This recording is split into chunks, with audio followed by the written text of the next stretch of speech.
Hey, hello again, everyone. Thank you for tuning in again. Welcome back, Ayo and Olla, to another uh, edition of Talk Football Live. And it was quite a break, right? So I hope you guys I've are been lost. refreshed from the international break and back to games that are probably going to be coming fast and furious for the rest of the season. Quick reminder to our viewers and fans at home: please like, subscribe, and continue to watch Talk Football Live shows, and just follow us and encourage us and do your best. Thanks so much for so far for your support, and we're going to continue to bring you great and exciting editions. So today we're going to talk about the games for this weekend. The big one is the City versus Liverpool game, and we're also going to take some time to discuss the Newcastle United game. Then probably just get predictions for the rest of the fixtures uh, for this weekend. It's going to be a exciting and a very busy weekend. The title race is getting down to the to the final lap. 10 more games to go. We'll see whether Arsenal can continue to hold on and probably uh, give their fans a long-awaited trophy since 2003, 2004. It's been a long time, right? And City probably can we just do an hat trick here. We don't hope that happens, but we'll see what happens. So, gentlemen, welcome back. I'm going to be running through the Thank you. game. To begin with, I'm going to start with you, Ola. City, Liverpool. It's funny that today's show we all have an Arsenal lineup. So it might be that most of our predictions there might be a little bit biased, but that's okay. This is why Charles needs to be here. So we're gonna miss you, Charles. But anyway, Liverpool, Ola, what's going on? How do you see this game? And as you talk, let us know what your mind is telling you and what your head is really telling you about this game. So City Liverpool, what's Well, well, let me start with the Chelsea fan. Why they are not here? They are not here because their club sucks a lot. Right now, you don't want to be a Chelsea fan in this program. Anyway, that's by the time. All right. So Manchester City, Liverpool. I'll tell you two things. My head says, my wish is Liverpool can wake up again from whatever dead position that they have and they just deal with Manchester City. That's what I wish. It does sound like a wishful thinking. The reality is Manchester City they take each season like a marathon. And when you're running a marathon, you do sprint at the end of where you're close to the end. They are very good at winning at this last minute. So my fear is they will probably deal with Liverpool very well. And we all know there's all over the news like probably we might not see Alan play. I say it's a lie. I don't believe Alan will not play that game. So it's going to be a very tough game. I see Manchester City winning because they have the championship DNA in their blood. That's the way they are. It's probably going to be a 2-0 win. Well, let me say it's going to be a 2-0 win, Manchester City. In my mind, I wish it's going to be like a Liverpool waking up dealing with Manchester United 7-0. But I know the reality is these guys can lose to Manchester City can lose to Liverpool. Why do I say so? They have the best squad in right now. I'll call them the best squad. They have the best bench. Now their bench can easily win championship, in my own opinion. So what is just left to do for Pep Guardiola is what tactics can I use to beat Liverpool? He has the material. If he wants to do anything, he can. It's like a game of chess. He knows what he has a player to perfect anything he wants to do. For every position, you have like 2 or 3 people that can fight for the shirt and then be able to execute whatever the coach tells them to do. You're gonna see the best of Alan. In my own opinion, he's not injured to the level that he can play that game. I think he's gonna play. They have the midfield. It's gonna set up like it is. But should we expect like a surprise? I don't expect any surprise again anymore. I think he's gonna come all out to dominate the game from the beginning to the end. He's gonna execute with like 3, 4, 4 forward. He's gonna make sure that from the moment the whistle blows to the end, it doesn't give Liverpool any chance to even get hold of the ball that much. So he's gonna dominate the game. He's gonna score like 2 goals at the minimum. And at the end of the day, this is the most interesting part of the season. The last line, like you said earlier, Manchester City is going to come out on top. I wish it's not the case. I wish it's Arsenal that is up at the end of this weekend by like 8 points. But it's just nothing but wishful thinking. And All that's right. my Wow. take. That's that's a lot said. That's a lot said from Olla. Yeah. And I see a lot of kudos and praise and I praises to for City. We'll see. Ayo, Yeah. I want to get your thoughts on this because do you really think the up and down form of Liverpool will play in this fixture, or this is a typical historical game and rivalry that we've seen for the last 5, 6, 7 seasons since these two teams have woken up to dominate the Premier League? It's been these two teams that have been dominating for the last few seasons, and Yep. their games are not really dependent on. It is based on rivalry. What are we expected to see? Will this international break be a plus or be a minus, meaning players, maybe losing this team and probably coming back, struggling to get back to form? What do you see? What should we expect? So I think the problem is we don't know what Liverpool is going to turn up, right? We all thought, okay, like so many times this season we've said, okay, Liverpool is back. They have a nice 4-0 victory, and then we're like, Liverpool is back, and then they go play Everton and then they lose. Or they go, they beat Liverpool, they beat Manchester United 7-0, and we're like, yeah, that was the real Liverpool. The Liverpool of the old seasons are back. This is Klopp's Liverpool, and then they play Bournemouth and they lose. So following that pattern, let's hope the dip, they hit the high against Man U, they dipped against Bournemouth, and now let's hope it's a crest against City. In all seriousness, though, I think this is going to be a very good game, no doubt. I am thinking there are going to be quite a few goals in this game. Going for what will be a likely 2-2 draw. City is likely to have possession in this game.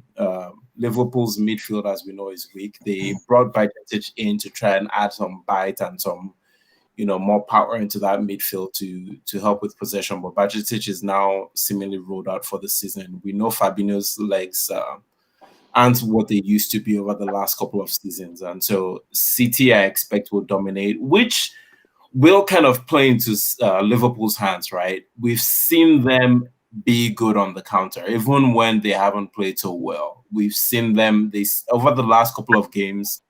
I have to give credit to Gakpo. Gakpo is now seeming to come into himself. We're seeing him pick up the ball from deep and make powerful runs on the counter. And I think that will play into Liverpool's hands when, they have the ball and they are allowed to play on the counter in this game. I think we will see goals from both sides. Let's see if City will do enough to edge it, but I think we might end up with a 2-2 draw. Wow. Quite a prediction, which, to be honest, I'll take it. I'll take it to 2-2. And Liverpool have, they've struggled with injuries all season as well, right?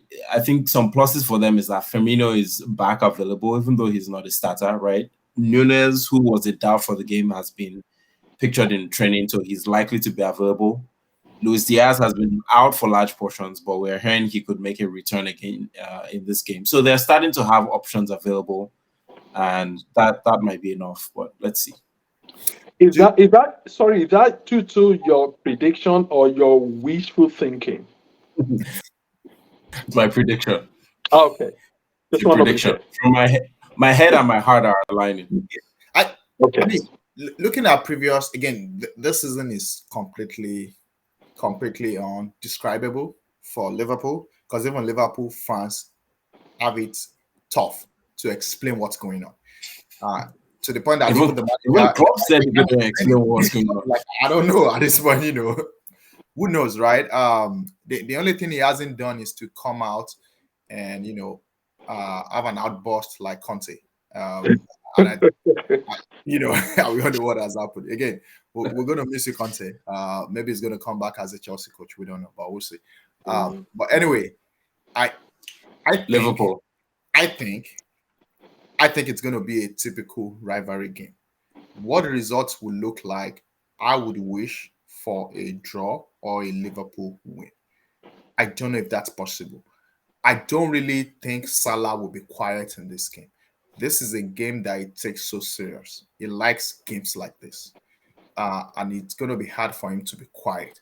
If Gakpo, Nunes, and Salah repeat that performance against Man, I think it's going to be a very, very more exciting game to watch. I know Ola talked about quieting Liverpool. I really disagree with that. I think City will try, but Liverpool is not that kind of a team that will cage back. And we know that. I mean, even regardless of their stupid form, they will try to play. And I don't think they will be afraid of City. The two of them have done it for years. And I think they will be willing And they know each other very well. And they know each other very well. So it's going to be a game of, guys and supremacy and, but overall, it's going to be a great game to watch. I don't know let me ask you a question, right? So if we're saying, we want a Liverpool win or we're hoping Liverpool win, where do we see the strength for Liverpool against the City side? So that's where that's a very good question. So let's look at the matchup here. I don't see, for some reason in the last probably up to 10 games of Manchester City, at the beginning of the season, they had problem with their defense. They've kind of stabilized the defense so well that in the last probably up to 6-7 games, it'd be very difficult for them to concede some goals that they would have considered at the beginning of the season. Now, when I look at what Liverpool brings, the strength of Liverpool is on the right wing, which is where Salah is. Salah and then their right back, what's his name? Alexander-Arnold, right? Alexander-Arnold, not on the right. Now, those two guys are very mobile. Now, I won't be surprised if Pep countered that with a very, very fast moving player at the left side. So it's going to be that's the only part where I see the strength of Liverpool is. In the middle, it's okay, but it's great on the right-hand side. That's the only thing I think is going on for them. Now, the question is, let's look at another matchup. Let's see how Alan is going to do against what's his name? The central defenders for Liverpool. It's going to be a very interesting matchup. I still feel there's an edge that Manchester City has over Liverpool. This core team that they have played together for so long, and they've been very good in the last, let's say, up to 8-9 games. On the other hand, Liverpool has been in and out with different guys coming in from injury and going out for, it's just been like they are reincarnating and dying and waking up, more like reincarnation. So if they had played together for last 5 games, I would have given them an edge. But no, I still don't believe it. I still believe Manchester City has the edge over Liverpool.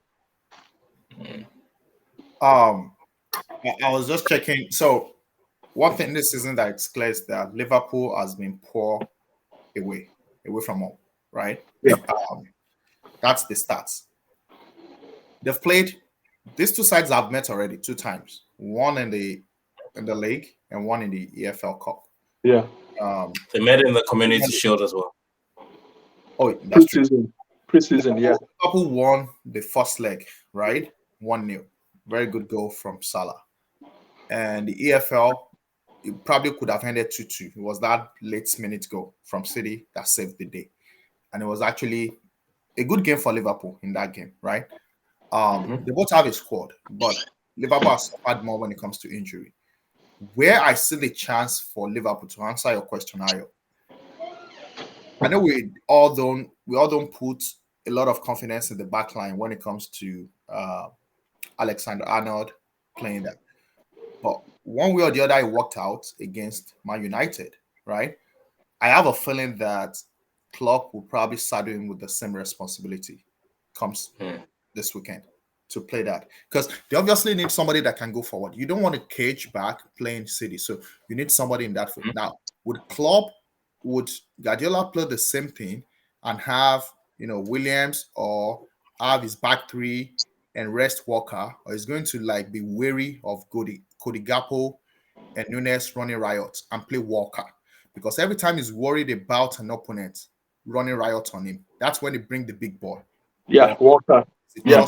Walker. So I think when we see the lineup on that day, it's going to tell us what Guardiola is worried about. If Guardiola decides to rest Walker and play a formation that the 4 defenders will turn into a 3-man defense and have 4 in the midfield, maybe have Bernardo Silva in the coming into the midfield, then it shows some confidence in him that is really not worried about the threat from him and is ready to dominate.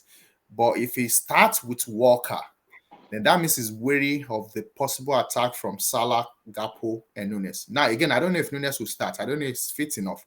I don't know if Jota has really recovered, having the international break to his advantage to fully start. So I don't know if Jota will start.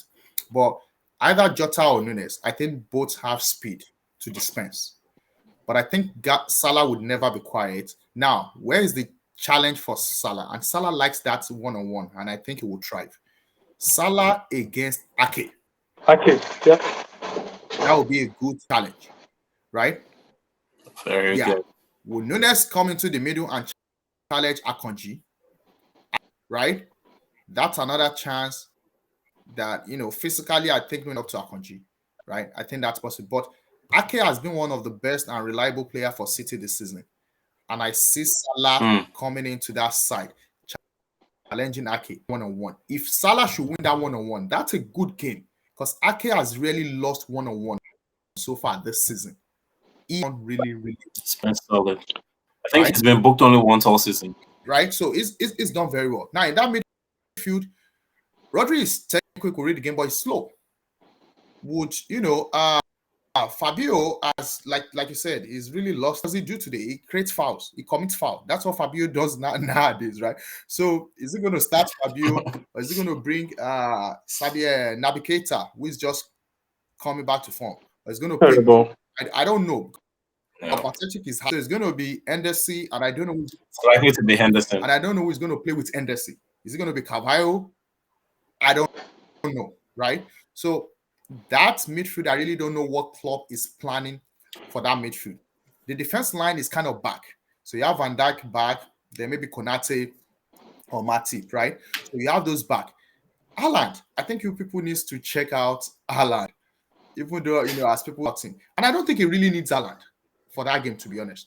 They have games coming up. Yeah. I think this is a game that can rest Haaland. Alvarez can do the damage. Alvarez and De Bruyne can play and do the damage. I mean, if you watch the was it the FA Cup game that they destroyed Burnley, you could just tell the way that those guys move. To be honest, you thought Alvarez was going to be a deputized striker. I think that guy could play as a midfielder. He could play as a backup striker. Oh, so, yeah. He has De Bruyne, and I don't know between Guardiola and De Bruyne. I keep saying he needs to be refreshed. So De Bruyne can start. He wants to see him do more. You understand what I'm saying? But to Ola's point, he has a lot of material that he can play any pattern. One thing that I'm looking out for is if he's going to start Walker, and that tells him that he's really worried about the attacking line of Liverpool. And I would be glad if he does that, to be honest, because it's going to push him back compared to when City comes out. Maybe he's going to try to come out in the first half and see what happens with Liverpool. But I hope by that time Liverpool should have scored 2 goals. So don't you think playing Walker is right back, right? He's not going to be playing against Salah. So I'm not really sure if he needs Salah. Yeah, it's on the other side, right? Walker, then exactly Stones in the middle, or maybe Laporte and I think Stones play for England. But Walker will be on the right. Walker has there's no threat coming from Man City, from Liverpool on the left. No, Nunes. No, hold on. Then I say compare with the right. So your worry should be on Salah, who's going to be on the left, right? No, quick. Ayo, Nunes is as quick as Salah. But Nunes is probably gonna be in the middle, right? Nunes is probably gonna be in the middle, right? That's what I'm saying. We don't know whether no, he's because look at the game against United, right? They were switching. Right. They kept switching. They switch a lot. Yeah. Right? Against Everton, it was Nunes on that side, playing on the left side and cutting in against Everton when they destroyed Everton. Right? So Gakpo was in the middle. And Nunes stayed on the side and Salah stayed on the side. And Gakpo stayed in the middle. Because Gakpo is beginning to learn how to hold the ball down for other players. That's right. Doing that ball holding, is receiving the ball. Now, can they receive the ball with a stupid City that will pack the midfield? Because it's not going to be holding the ball against the defender. It's going to be holding the ball against Rodri that really drops back and challenge. And Walker will do that if Walker starts. So it's going to be Walker challenging Cody the moment he has the ball. It's going to be Rodri challenging Gakpo the moment he has the ball. There's going to be Akoji, against 4 different kicking in from the back. And Ruben Diaz. Hold the ball and drop those guys, break loose with Nunes. Nunes does his stupid run, comes into the middle. Salah can finish. And Salah will finish. Wow. That's the threat. But for City, the threat is more than that. It's from everywhere.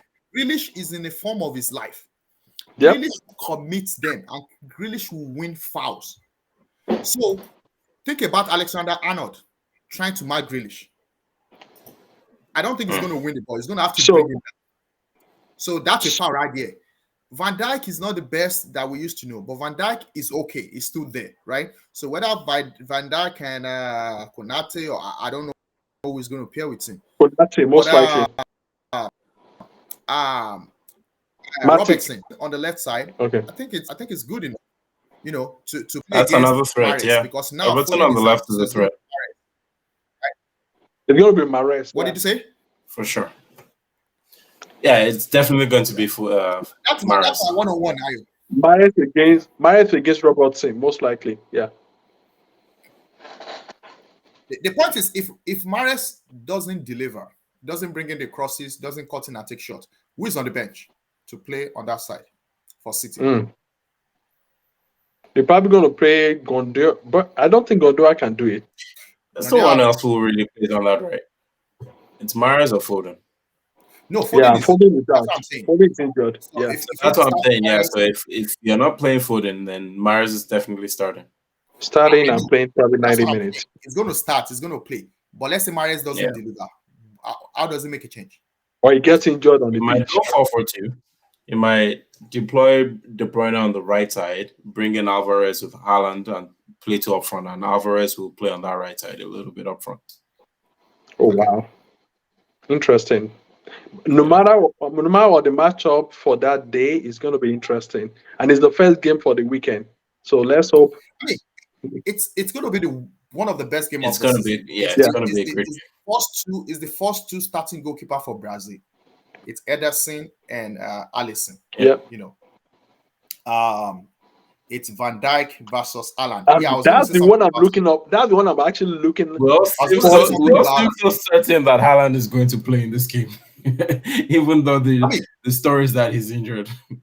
I think it's a bit. Yeah. I think that now, could it be reasonable and think about the games that are upcoming and try to rest Haaland? It will be good out to the detriment of the team, right? Coming up, it will be thinking of Bayern Munich game, right? Right. Mm-hmm. So it will be thinking of Bayern Munich game. He will be thinking of the other games coming up. Would it make sense to just rest Haaland and let this one just slide, and let other people deal with this game? I don't know, but I would like us to move on to the other game. But I think that's a great conversation. It's going to be an exciting game regardless. I will be shocked if he ended 0-0. I'll be really, really shocked. Same here. Yeah. Let's talk about United. Let's talk about United Newcastle United game. Ayo, and I'm going to start with you. Everybody just coming back from the break and fresh and all that. Newcastle seemed to have good result before the break. Against United, Casemiro is still out, suspended. So it's going to be a midfield of and I think Sabitzer is available, right? So what do you think? What should we expect? Well, the good news coming into this game for Newcastle is that Alexander Isak has found some form, right? He started a few games earlier this season. He didn't seem to really click in completely, and he struggled with injuries. But over the last few games, he's now been brought in by Eddie Howe to replace Callum Wilson up front, and he has delivered in each of the games that he started. So that's the good news coming into this game for Newcastle. The bad news is that Man U have been very solid all season. Lisandro Martinez, even though I personally underrated him at the start of the season, has proven to be near impenetrable. Casemiro is going to be a big miss in this game. So it's going to be an even matchup as well. I think one thing that Eddie Howe has done was he refreshed that front line, like I said, right? So it was Almiron, Wilson, and Joe Willock on the left for most of the season, and they hit this patch of form for about 7 or 8 games where they weren't scoring, or they'd score one goal and they were not winning games, and that really suffered until he refreshed it. He brought in Jacob Murphy to start on the right. He's replaced Alexander Isak up front with. He brought him up front to replace Wilson, and due to the suspension that I think Guimaraes suffered, he's brought in Joe Willock into the midfield, right, and started Alan Saint-Maximin, who has now recovered from his injuries as well on the left. I think that's likely to continue. ASM will always be a threat for anybody playing down that side. Diogo Dallo, we saw him have a horrible, horrible game against Liverpool. I don't know if Aaron Wan-Bissaka will be available to start this game, but if you have ASM playing against Dallo, I think they're likely to run into some trouble there. So it's going to be a big game. I don't know what I'm not sure what the final score will be, but I know we're in for a treat of a game as well. You don't want to make a prediction, I'm guessing? Let's come back to that. Let's take you on Ola's let's take you on Ola's analysis, and then I'll give you my Newcastle Man U. Ola, what's your prediction? So my biggest worry with Liverpool with Newcastle is who scores for Newcastle. They've enjoyed a good run of defensive play for this season. Now, what's going to happen to the front? I think that's the biggest challenge. All right. Manchester United, the good news about them is we call Rashford Manchester United, who has been scoring, is in form. There was an injury scare earlier on. I think he's back. He's going to play this game. The only negative thing about Manchester United is Casemiro is still under suspension. So I expect Manchester United to dominate this game for the major part in the midfield and front. The only challenge with them is they are dealing with a Newcastle that has one of the best defensive, team in the season in this league right now. I still expect them to find a way to score. All right. The only problem with Newcastle is they just can't. They are not scoring as much as you expect them to score. They enjoy very good defense, but when it comes up front, it's like they run into trouble. They're not very sharp in the attack. And I think Almiron is still out, injured. I don't know if he's going to be available for this game.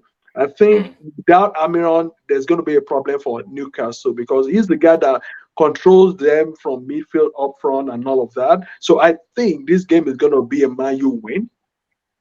It's going to be like a 1-0 win or 2-1. I'm finding it difficult to predict. But let me say 1-0 Manchester United wins this game. Wow. Great analysis. I am not sure if Man U will win this game. This is just me. And I will tell you why.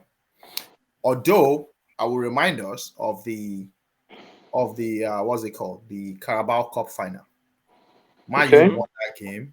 The moment they scored, everything changed. It was all Newcastle before the goals started coming in, right? And once that first goal came in, that was it. They lost it. Nobody else, Rashford. So I'm sure Eddie Howe knows what he's doing. Obviously, they will set up in a way to not allow Rashford to do what he likes to do, and trying to silence Rashford. But Man U has beat this team already this season, and they beat them when it was important. So I think they will be coming into that game with that confidence. Wow. Well, Casemiro was in that game. This time he won't be there. But Newcastle has all their players back and fit. And Isak is doing well so far. So I think it's going to be a tougher game for Man U this time around. Now, Sabitzer has come into that team and he has tried to fill in some gap. Better than McTominay and, playing Fred or playing Van Beek, right? So he's way better, but it's not Casemiro level. So I see that happening. Remember the first leg, they went to Manchester United. That was when United started their revolution trying to get to this level. But they should have won that game. I hope they are not regretting it right now. They had a chance to win that game in Old Trafford. They didn't win it. They ended the draw.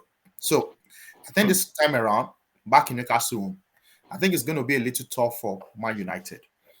if Man United wins this game, it's going to be one of those games that they scored, they didn't play well, and they win. I don't think they're going to win this game as well as dominate Newcastle. I just don't see that happening. To be honest, I don't. You think it's going to be a tough game for Man U, right? I think the best result Man U will get out of this game will be a draw. I think the best result they will get out of this game will be a draw. Now, and I will tell you why. If you look at the table, right, 3 points separating those two. They both have 2 games in hand. Right. The two of them have 2 games in hand, and it's 3 points. A win for Newcastle takes them back to number 3 because of goal difference. Newcastle has more goal difference than Man United. So a win for Newcastle just takes them back right away to number 3, and that's it. And Man U will draw. And that's the motivation, right? If there's any motivation from a manager for the team, that is the motivation right here. That, hey, everybody's talking about us slipping away from top 4. This one takes us back to top 4 right here and takes us back to number 3 with a win. And that's it for them. A draw, a win for Man U will keep Man U at number 3. But a loss for Man U, that's it. Newcastle takes back that number 3 spot. So can motivation mean win a game for you? We shall see. I think they have their team. I think they have their squad back. I think body refreshed. Other than Almiron, which I think he might play one way or the other. I don't know yet. But without Almiron, he rested Almiron in game before the last one. So Maximin could come in. Joe Willock is back. And Guimaraes is available as well. You know, Jacob Murphy is okay as well. You know, he can do some work. And Isak is available. So maybe he's going to even switch Isak and play. I don't know, but I think he has options. Man United is going to miss Casemiro, so they don't have a leader in that midfield, right? So you know it's going to be a balanced game. That's how I'm saying. I don't see them winning. They might get a draw. I don't see Man United beating Newcastle at all. And now I'm going to give you my prediction. I'm going to go for a Newcastle 2-1 win. Okay. Did I change your mind? Did I? No, you didn't change. You didn't change my mind. So thinking about it, right? Like we said, Newcastle is going to be a big miss. I think, as Olla rightly called out, which was surprising that he thought Man U would deal with Newcastle so effectively. But something to call out is Newcastle never really concede more than 1 goal. I think the only team that they have conceded more than once against is Man City. Yeah. Right. So the likelihood of any team coming and dealing with them is very, very slim. Very slim. Liverpool, yeah, I think they considered 2, but I think that's been the most. The most was the 3-3 draw against City. They have never considered more than 2 besides that game. Well, most of the other games, if you check, it's 0-0, it's 0-1, it's 1-0, it's 2-1. Hardly ever will you see them conceding 2 goals against any team. So there's a warning to all you fantasy Premier League holders for Rashford. You're likely to see more than 1 goal from Rashford in that game. Yeah, so I mean, I'm going to go for a 2-1 win. Okay, stick with a draw. I think it's going to be a draw. It's going to be a miss for Newcastle because a win will definitely take them back to number 3. If I were the manager, that's all I'll be ringing in their ears. But we'll see. Yeah, they have the best defense in the league. They by far. No, it's not even close. I think they've considered only 16 goals all season. Yeah. So anyway, great conversation. I don't know if we have the rest of the fixtures. We're just gonna go let's take a look at prediction on the Chelsea Aston Villa. Hold on, give me a second. I'm just gonna go around and do that. All right. Okay. Thank you, Aya, for bringing that up. So we talked about the City Liverpool already. Arsenal Leeds. I'll start with you, Ola. What's your prediction? What do you expect to see? Any upset here? No. Unfortunately for Leeds, no. You know what? Even though Arsenal will be playing without a very good, dependable defender in Saliba, I think we have a makeup for that makeshift defender. I don't call him a real defender, but we'll see how he's able to pair up. My fear is if this guy really know what we know, meaning this guy's weakness. I'm talking about Holding. They should be able to put 2 guys on him, right? Play like 2 people up front, put him under pressure. We know what he does when he's under pressure. He become very very dangerous in terms of committing foul. It can actually lead to a penalty. That's my fear. But I still think Arsenal has the Arsenal. Let me put it out. Arsenal to actually dominate and still win. We have very good guys on the wings. I think we're going to stick to the last formation where we have Martinelli on the left, Saka on the right, and probably I think this guy is back. Trossard will probably be in nine. I hope so. If not, we have Yesu who is back. So we have the Arsenal, the force to dominate them on up front. The only problem is what happens when there is a counter or there is holding a guy down or trying to commit on some senseless foul. What can that turn out to be? We don't expect Gabriel to do everything in the defense. So if we can dominate and keep them like half field, well, if we play like 3-5-2, that would be a good game for Arsenal, which is what I'm expecting.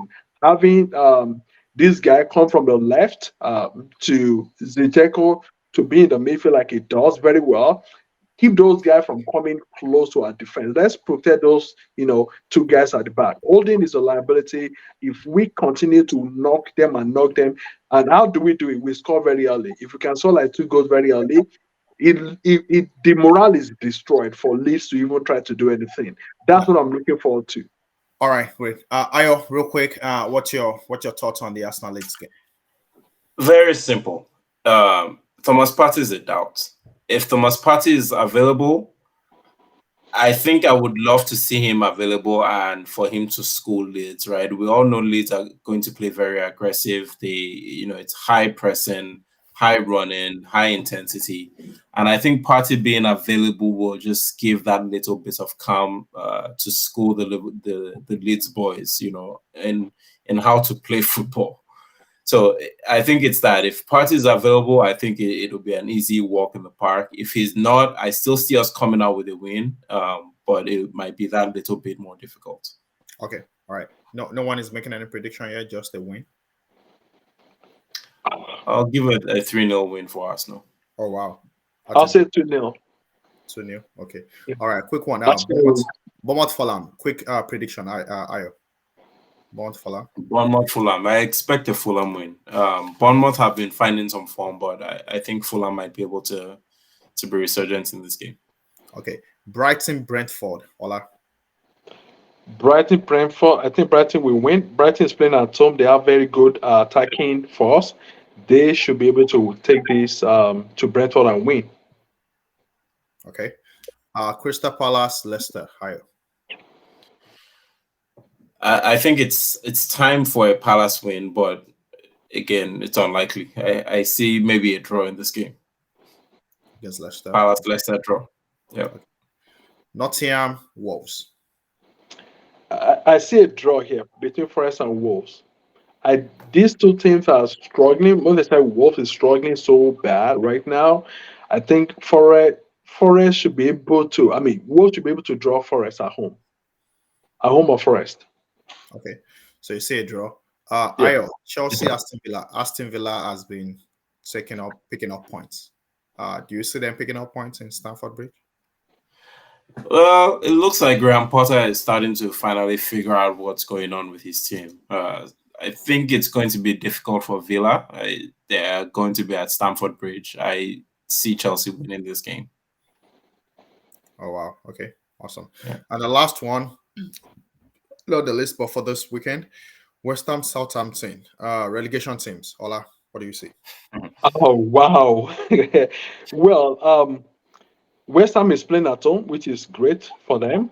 They have a very good not very good, very experienced manager. I see them winning this game. I like what Southampton did the last game before the break, but I still feel West Ham will have this little edge over Southampton, like a 1-0 win for West Ham. Okay. And finally, Ayo, would that save David Moyes' job? Or you think that this might be the decision to let him go? I expect he'll pick up a win. Their team is fully fit. I don't think they have any injuries at the moment other than their long-term injuries. Fabianski is likely to be back. Mikel Antonio seems to have recovered as well, and so he'll have his full team available. Southampton, we know, have been struggling. I know they were able to pick up points against Spurs, but besides the Spurs collapse, even in that game, they were down 3-1, right? It was a very unexpected point that they picked up. So I think West Ham are going to stay committed through the end of this game, and they're likely to have such a comeback in this game. Well, gentlemen, thank you so much for this edition. That wraps it for the games for this Real weekend. quick. Let's take a take on Conte. What are you guys' opinion on Conte's firing, his outbursts, his lambasting of the hierarchy and the players, and his final dismissal? That's a textbook definition of a manager that wants to leave. Okay, when you want to leave and you leaving, you're going to make some money. That's what you do. I wasn't surprised that they let him go, but I was like, what is going on with this guy? And it's very typical of Conte. Conte is not the guy that stays so long in the club. You can see that happening. So I wasn't surprised. He wanted to leave. He looked for an excuse to leave. For me, I'm not a big fan of Conte with what he did. Anyway. Yeah. I mean, for me, I I worry and I try to wrap my head around, if you have a reputation already and you allowed that reputation to carry on, you did not even try to, give some people that are probably on the fence to see maybe there is a different take at it. Um, I think he doesn't care. I think he enjoys that kind of reputation, which it's not so great. Might be good for winning mentality, but I think in terms of management, and that begs the question of if he was seeking to be sacked, and it looked like he was, seeking to be sacked. I think it was done, and it was finding a way out, and maybe that was to get out of the contract, in a way that makes sense for him. I know the news said mutual consent, so I really don't have. I'm not privy to the entire details of the contract. So that's number one. Number two, does that really, does that show some real problems with Tottenham in terms of how that place should be run and how place should be, fixed for them to win something ever? Maybe we don't know, or they are just comfortable with the way that it's being run. Meaning, we'll spend this and we'll stay top four, and we make top four, which has been a Arsenal, maybe that's their way. I don't know, but I don't think anyone was surprised when Conte was hired because people thought that this was going to happen. Giving money mid-season, beginning of the season, he brought all this player. At the point I was like, oh, Richarlison there, Bissouma going there, and I thought that they were, taking players away that Arsenal could have signed as well. At the end of the day, we all see what has happened. So Mourinho was there, another contentious manager. Conte there. These are serial winners. They couldn't win anything for Tottenham. Does that call out the real problem with Tottenham? I don't know, but that's something that I think people should look into. But if you ask me if I was okay with the reaction and outburst by Conte, I think there's a way to react, but not as much as it did. That's just my take on that. Yeah, I think it's as Olla called out, right? It was a textbook reaction of a manager wanting to get out. I mean, all his reaction aside, though, I think he makes very valid points about Tottenham, right? About how it seems like they don't want to play under pressure and everybody's comfortable. And I think for him, maybe it was a make or break speech in that we either switch up how everything is being run and, start to change the mentality to win, or you let me go and I take my payment and I go take a break. Because if you look at it, Tottenham truly has not won anything since 2008. The League Cup in 2008 was their last trophy. And you make a good point. You bring in Mourinho, you bring in Conte, managers who, regardless of the situation at whatever club they've been at, have won. Mourinho, with all the trouble that was going on at Man U, he won 2 to 3 trophies in that period that he was there. Same thing with Conte at Chelsea. You know, they had a very rough start when they brought him in, and he won. Juventus, he won. Everywhere he's been at, he wins. And he's been at Tottenham now 1.5 seasons, not a single trophy close by. So, and even when they were close to it, right, with the League Cup final, they fired Mourinho just before the final. It was almost as if to say, we actually don't want to win, right? We don't need you to win, right? we are destined, you know, you have a winner who got you to a final. You know, you have an opportunity to finally win something, and then you fire that manager right before the final. And of That's course, a lot. they lost that That's game. a lot. Okay, with that, last question for you guys. Don't give me an answer now. How does everything you guys have said tonight tie up with Harry Kane leaving or staying in Tottenham off season? Let's think about it. We'll talk about that next time. Yeah, let's talk about it. It's a longer issue about it. I mean, the final answer is I think it's leaving. Real Madrid. No, Man United. Wow. We can discuss that on the next show. All right. Okay. Thank you, guys. I think it's the Man United. Thanks, everyone. All right, thanks everybody. Thank you, our fans. Please watch, subscribe, comment, and we'll see you on the next show. Thank you. Bye bye. See you. Bye. Thanks. Bye.